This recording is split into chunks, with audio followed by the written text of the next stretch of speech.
8 syndicats sur les 9 qui animent le paysage syndical national ont signé la charte de l'éthique et de déontologie.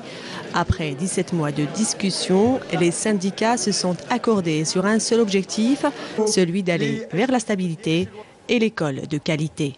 Il ne nous a pas été facile de convaincre les syndicats, de vous convaincre de notre disponibilité à être non seulement à l'écoute, mais également de notre engagement à résoudre les difficultés auxquelles les travailleurs faisaient face.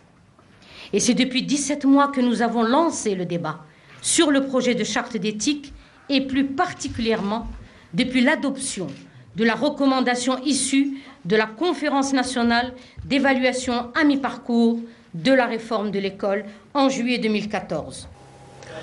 Tous les syndicats ont soutenu l'action du ministère de l'Éducation, la qualifiant de politique de consultation et de participation.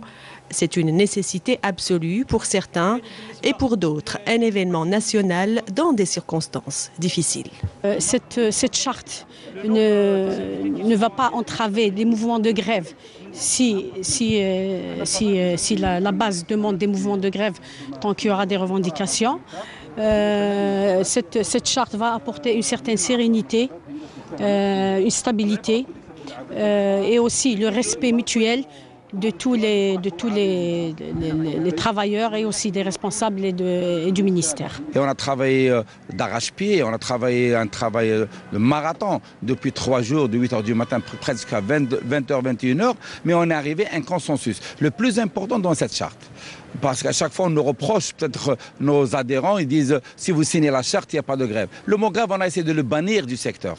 Pourquoi? Parce qu'il y a d'abord la négociation, il y a la consultation. Après ces dernières années, notre secteur, il y a une dégradation totale dans notre secteur par rapport au niveau de l'enseignement, au niveau de l'éducation et ainsi de suite. Mais malheureusement, ce que nous a vraiment poussé pour donner ce grand pouce pour que notre secteur soit vraiment amélioré.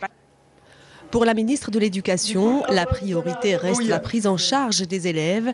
Elle évoque un consensus pour atteindre cet objectif. La ministre a également indiqué que la signature de la charte ne prive aucun syndicat de son droit à la grève, car la grève est un droit constitutionnel.